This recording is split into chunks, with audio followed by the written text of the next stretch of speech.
بسم الله الرحمن الرحيم. الحمد لله رب العالمين وبه نستعين. اللهم يسر وعين يا كريم.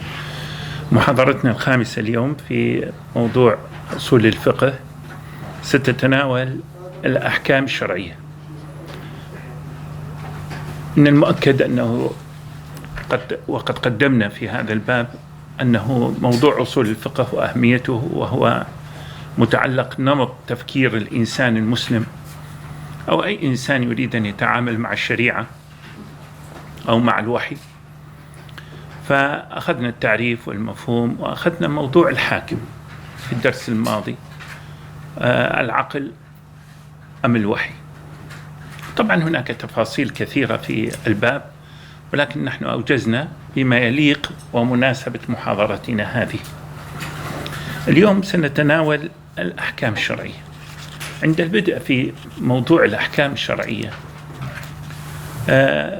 ما هي الأحكام الشرعية؟ كيف نتعامل معها؟ ما هو مفهومها؟ سنتناول في هذا المعنى معنى الحكم الشرعي وأقسامه وموجباته في محاضرتنا الخامسة. طبعا في هذه المحاضرة الخامسة 3 مسائل.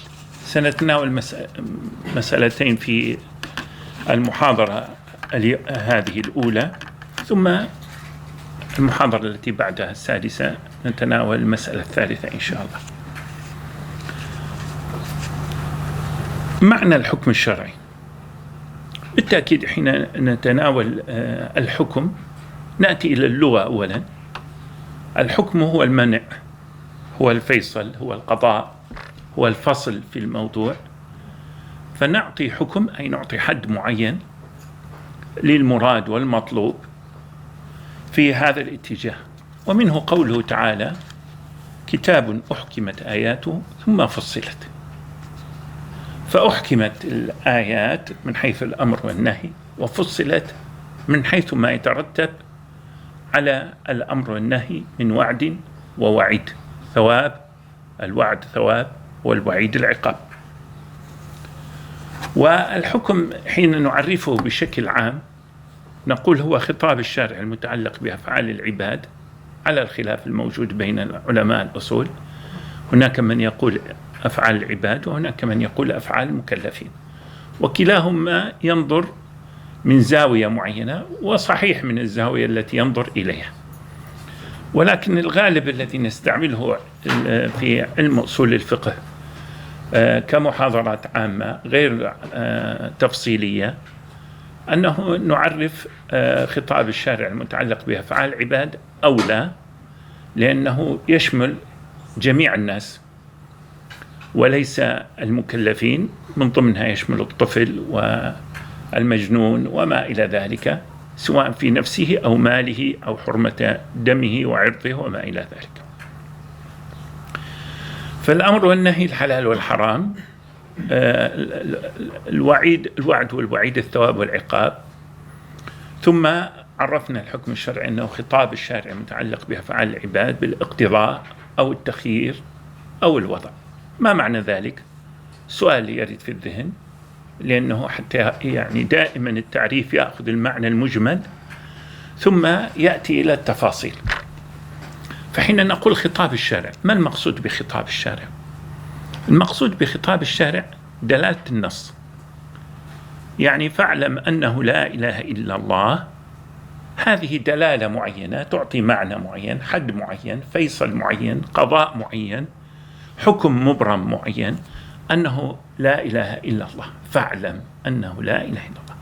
فهنا فاعلم فيها دلالة الأمر، وهذا الأمر يفيد الوجوب، لأنه من نوع الأمر المطلق وليس مطلق الأمر. سنأتي على باب الاستدلال الفرق بين الأمر المطلق ومطلق الأمر، وليس كما يقال أن الأمر يفيد الوجوب. لا، الأمر يفيد الطلب، وهو نوعان: مطلق الأمر الذي يحتاج إلى القرائن، والأمر المطلق الذي هو يفيد الوجوب بذاته لأنه محكم. فخطاب الشارع هو دلالة النص الحكمية التي تفصل في الأمر. يعني حين نقول فاعلم أنه لا إله إلا الله، هنا فصل، يعني لا شريك مع الله، إله مع الله. إذن الفصل، الحكم القضاء المبرم، هذا هو المقصود بالدلالة. أما أن يكون بالاقتضاء أو التخيير أو الوضع فهذا تفصيل.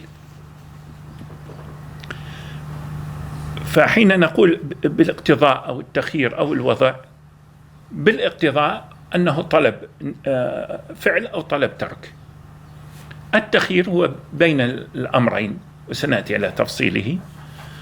وأما الوضع فهو المتعلق بالواقع الذي هو مناط الحكم أو مناط العمل أو الأشياء أو ما يتعلق بصفاتها من موجبات أو موانع، من موجبات تستدعي وتستلزم أو موانع تحول دون الحكم الشرعي. هذا كله يسمى الوضع، وليس الوضع هنا بالمفهوم الوضعي، القانون الوضعي أو هكذا، لا، هذا المعهود الذهني في زماننا ليس هو المراد، وإنما الوضع المراد وضعك أنا وأنت. الآن نحن بأوضاع معينة قبالة بعضنا، هذه الأوضاع المعينة قبالة موضعنا نسميها وضع، فإما الشكل سبب أو الشكل شرط أو الشكل مانع. فإذن هذه الأوضاع مثل حركة الشمس في الوجود، الفجر، الظهر، العصر، هذه أوضاع. المغرب، غياب الشفق والاحمرار إلى ما بعد المغرب أو العشاء. إذن هذه أوضاع. التيمم وضع للإنسان، الحدث وضع للإنسان، الحدث الأكبر، الحدث الأصغر. إذن هذه أوضاعنا نحن مع بعضنا. كيف نفهم بعضنا؟ ماذا يترتب على هذه الأوضاع؟ الإنسان يأتي ويطرق الباب، هذا وضع معين. هذا الوضع معين معرف بوجود حكم، أأذن له أم لا أأذن له، حكم تكليفي. ما من شيء يخرج عن أحكام الوضع وأحكام التكليف. أحكام الاستدعاء لأن أعمل عمل معين أو أتخذ موقف، وهذه أحكام الاستدعاء هي بحث في الواقع. أحكام التكليف وكيف أستدعى إلى هذا أو أستجيب أو أتعامل مع هذا الواقع. فلذلك حين نقول نظام الإسلام، ماذا نعني نظام الإسلام؟ ونعني هذا أوضاع معينة وأنساق معينة، نسق معين، أحكام الوضع وأحكام التكليف. أحكام التكليف هي النسق المعين، النسق المخصوص، عفوا. أحكام الوضع هي الوضع المعين الذي يستدعي النسق المخصوص. زوال الشمس سبب استدعى، وأحكام من أحكام الوضع استدعى صلاة الظهر، وهكذا. صلاة الظهر حكم تكليفي لابد أنه أستجيب له. وجود الوالدين سبب، وضع معين يستدعي حكم البر بهما. الاستئذان سبب، وهكذا. فإذن الأحكام الشرعية بالاقتضاء أو التخيير الوضع، هذا في مفهومها العام. طبعا يترتب عليها أنه الوعد بالثواب على الواجب والمندوب، وترك المكروه، والوعيد على فعل الحرام. إذن هناك متعلق عند الله عز وجل لهذه الأحكام. أحكام الإسلام ليست نظرية، هذه من البديهيات عند كل مسلم، ويجب أن يتعلمها كل مسلم، كل مكلف، حتى يتعبد الله عز وجل بها. ما عبد الله بشيء أفضل من فقه في الدين. لفقيه واحد أشد على الشيطان من 1000 عابد. تفقه ساعة خير من عبادة 70 سنة أو سنة. لماذا؟ لأنه هنا الفهم يقودنا إلى الرشد، يقودنا إلى أن نتصرف بعلم.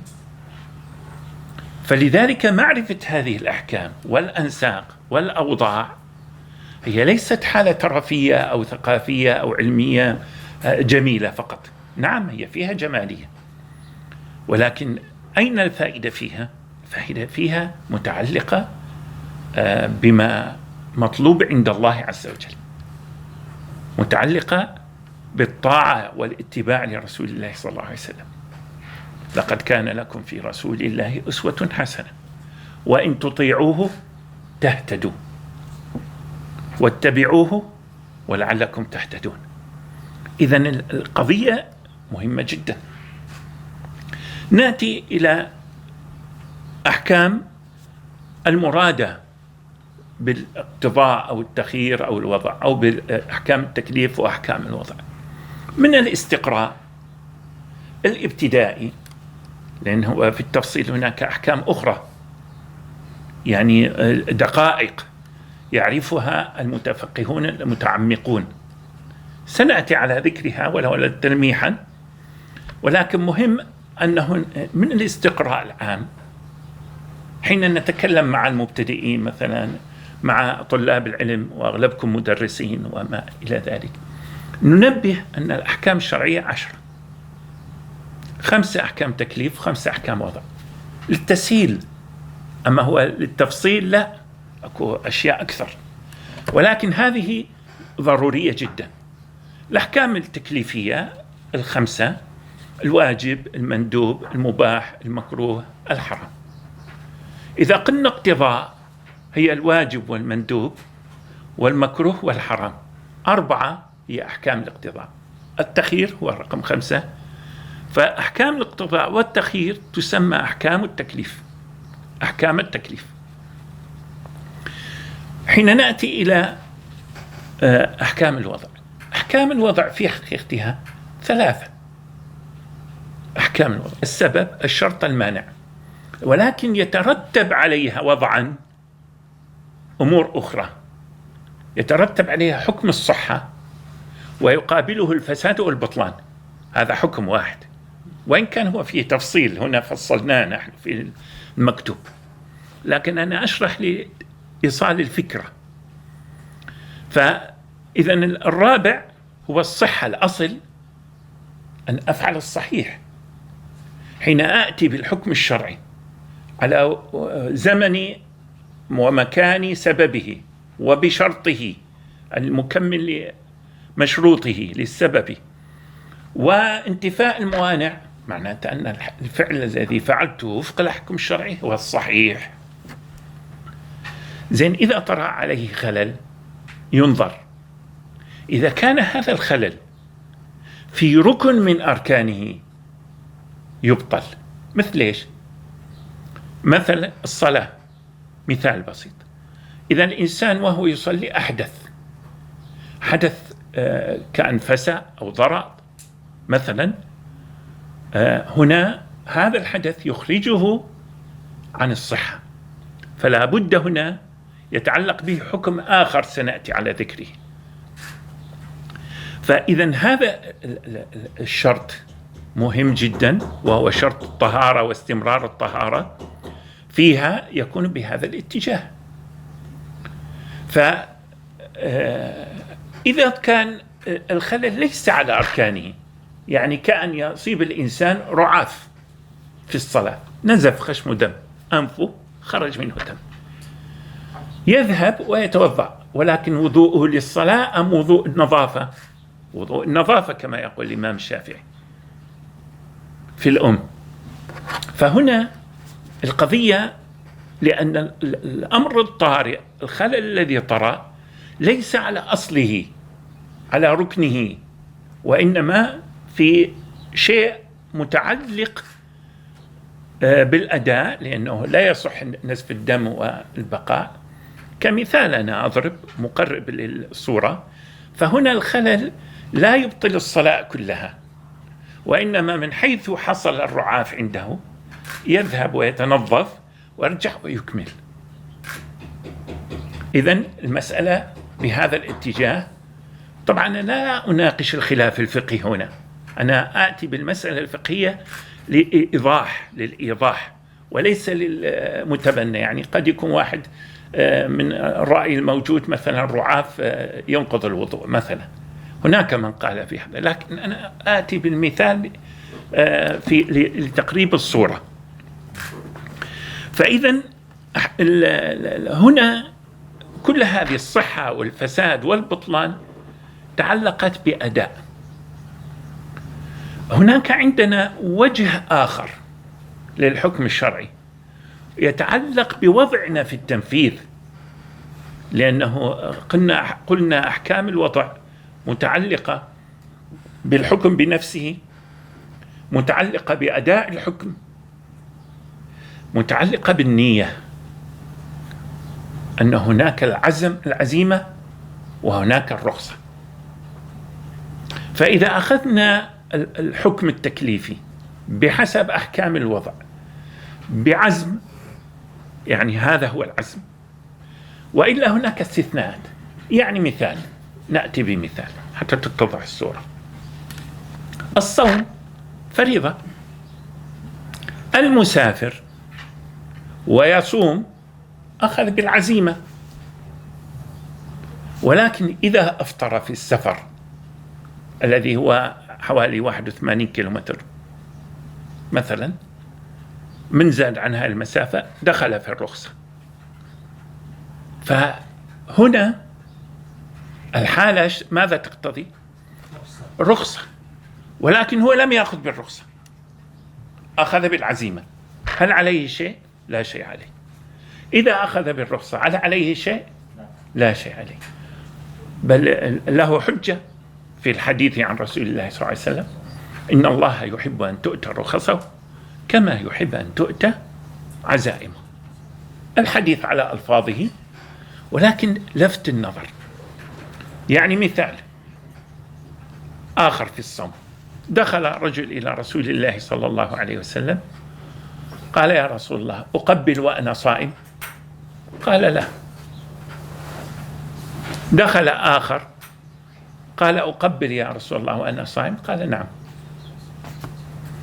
فالتفت إلى أصحابه صلى الله عليه وسلم قال: لعلكم تعجبتم أو استغربتم من هذا. فالأول الذي قلت له لا، شاب لا أمنه على إربه، والآخر كبير بالسن هو أمسك لإربه وأقدر على نفسه. إذن القبلة هنا مباح للصائم، ولكن هذه الإباحة هي حالة استثنائية، حكم شرعي تكليفي المباح، لكن أنه لا يقبل وكأنه تصير عنده عزيمة أن لا يقبل الشاب. لماذا؟ لأنه أحفظ لإربه، ولكن هي الرخصة له أن يقبل. أما الكبير فهو فعل مباح، قبل أو لم يقبل فهو فعل مباح. شوف، استثنينا حالة الرخصة والعزيمة، لأن هذا وهذا في باب الفتوى. الحكم هو الإباحة، ولكن في الفتوى يتغير حسب الحال المستفتي. إذن الحكم الشرعي، أحكام التكليف، ارتبطت بأحكام الوضع بطريقة عملية. وصلت الفكرة إن شاء الله؟ نأتي هنا، قلنا أن أحكام الوضع، ما معنى أحكام الوضع؟ أحكام التكليف قلنا أنه هي الأفعال، ارتبطت بأحكام الوضع اللي هي أوضاع الإنسان. فهنا نؤكد على معنى أن أحكام الوضع منها الموجبات، موجبات للحكم التكليفي التي ذكرناها، السبب والشرط والمانع، ومنها حالة أخرى ليست كحالة موجبة تستلزم، وإنما حالة تدخلنا ضمن الاستثناءات، الرخص، العزائم وما إلى ذلك. زين، هنا نأتي إلى قضية مهمة جدا. الأصولي حين يدرس علم أصول الفقه، لماذا؟ لكي يصل إلى الإيمان. هو كعلم العقائد، علم أصول الفقه كعلم العقائد، بل هو ضرب من علم العقائد. في وجه من وجوهه. ولكن هل هو عقيدة أم لا؟ منه العقيدة ومنه المتعلق بالتفريعات ومحل التشابه والخلافات. لكنه حين نقول الفقه في هذه الأحكام، معرفة الأحكام الشرعية العشرة التي تطرقنا إليها، ما أهميتها؟ أهميتها أن نتعبد الله بها. ولكن كيف نتعبد الله عز وجل بها؟ كتصورات أم كمفاهيم؟ إذا كتصورات فالإنسان قلق، لا يثبت ولا ينفي، لأن التصور هو الحكم على الواقع، أنه هذا واجب، هذا مندوب، هذا مباح، هذا مكروه، هذا سبب، هذا رخصة، هذا عزيمة، من غير إثبات ولا نفي، من غير إثبات ولا نفي. هل هذا فقه؟ هذا تصور، هذا فهم تصوري، إدراك أقرب ما يكون للتمييز الحسي. أما المطلوب في الفقه هو الفهم الاعتقادي، كما قلنا في إحدى المحاضرات أن الفقه هو اعتقاد العلم بالحكم الشرعي، اعتقاد العلم بالحكم الشرعي. يعني يجب أن يكون عندي وعندك وعند سائر المكلفين، سائر العقلاء، أنه أنا أعتقد هذا واجب، هذا مندوب، هذا مباح، هذا مكروه، هذا حرام، أعتقد. يعني لابد أتبنى، ألتزم، أخذه على سبيل إيش؟ على سبيل الإثبات ونفي الغير. لكن النفي هنا إذا كان محكم نفي الآخر قطعا، إذا كان متشابه وظني، رأي صواب يحتمل الخطأ، ورأي المقابل خطأ يحتمل الصواب. إذن لابد من معرفة أن الفقه هو اعتقاد العلم وليس مجرد العلم، لأنه قلنا في درس سابق أن العلم 3 مستويات: التصور والمعرفة والوهم. الوهم أيضا علم. فإذا أنا لم أثبت ولم أنفي، هنا تعبد يكون تعبد الواثق من نفسه متردد، ليس غلبة الظن. بينما الله عز وجل وصف المؤمنين، قال: ذلك الكتاب لا ريب فيه هدى للمتقين الذين يؤمنون بالغيب. الغيب ما هو؟ أن هذا حكم الله في علمه، وبلغنا إياه رسول الله صلى الله عليه وسلم بخطاب من الوحي، الكتاب والسنة، وما دل عليه الكتاب والسنة يفيد معنى معين. فهل هذا المعنى أنا متأكد أنه هو حكم الله في حقي؟ التأكد لازم يقتضي الإثبات أو النفي.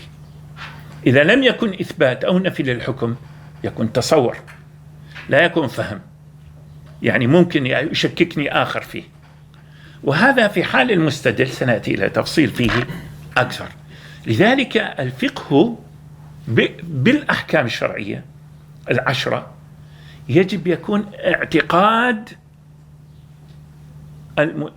موضوع الفقه، اعتقاد العلم، وليس مجرد التصور. هذا مهم جدا، لأنه نتعبد الله عز وجل بعلم إلا بحرف، نتعبد الله بعلم. ولكن هذا العلم كيف يكون؟ هل تصوري أم معرفي أم وهم؟ لابد أن يكون معرفي. ولذلك قال: ما كان لمؤمن ولا مؤمنة إذا قضى الله ورسوله أمرا أن يكون لهم الخيار. لا يكون لهم الخيار والاختيار، لابد أن يكون الأمر محسوم. فلا وربك لا يؤمنون حتى يحكموك فيما شجر بينهم ثم لا يجدوا في أنفسهم حرجا مما قضيت، مما حكمت، ويسلموا تسليما. إذن لابد أنا حين أدرس الفقه وأدرس الأحكام الشرعية لابد ماذا يحصل؟ يحصل عندي التبني، أن آخذ الفكرة على سبيل اليقين، فإن لم يحصل اليقين عندي بإتقان أستمر بالدراسة والبحث والتعلم حتى يثبت عندي الأمر إثبات حكم مع فهم له. ولذلك ذكرنا قول ابن سراق الموصلي يذكره الزركشي، يقول: الفقه هو اعتقاد العلم بالعمل، اعتقاد العلم بالعمل عند قيام الظنون. والإمام الجويني رحمة الله عليه يعني يعرف الفقه، يقول: هو مع العلم بالواجب في العمل عند قيام الظنون. والعلم هنا يريد الجزم، ولذلك في كتاب البرهان يقول: هو معرفة الواجب في العمل عند قيام الظنون، يوضحها أكثر في البرهان.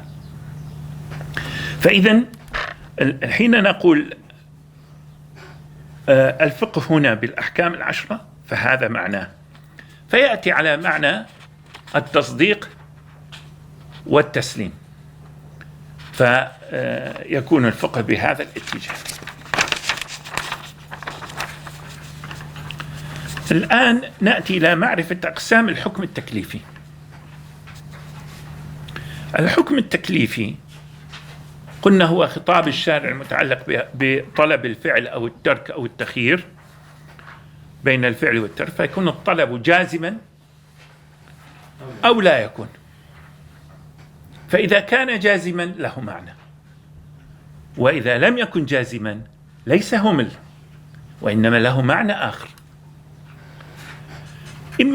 وإما أن تكون دواعي العمل به راجحة على دواعي الترك وهو المندوب. الأول أنه إذا كان الطلب جازم يكون هو الواجب، أو لا يكون جازما فكانت دواعي الطلب فيه راجحة على دواعي الترك، ماذا يكون؟ مندوب. ما معنى المندوب؟ ندبك لشيء حثك عليه، هذا المندوب. ندبني إلى الأمر، حثني أن أفعل. فهنا الشارع يحثنا على الفعل. ومثلا حتى نذكر مثال على ذلك، الواجب معروف كثير، مثل فريضة الصلاة، الصوم، بر الوالدين، الكلمة الطيبة، الصدقة، مندوب لها. ولكن تأتي أحيانا تكون واجبة، فهي بين الواجب وبين المندوب. يعني مثلا الكلمة الطيبة لا إله إلا الله واجبة، لكن واحد أساء في تصرفه معي، ماذا أصنع؟ قول معروف خير من صدقة يتبعها هذا. هذا مندوب، حثنا على فعل شيء معين. إذن الطلب حين لا يكون جازما أنظر هل دواعي العمل راجحة على دواعي الترك، فإذا كانت كذلك فإذا أنا الحث عليه موجود. ولكن إذا الإنسان مثلا لا يقول الكلمة الطيبة في مجال أسيء له فيه، قال: إلا من ظلم، إن الله لا يحب الجهر بالسوء إلا إيش؟ إلا من ظلم. فهنا يعني نجي على وجه آخر وهو دواعي الترك.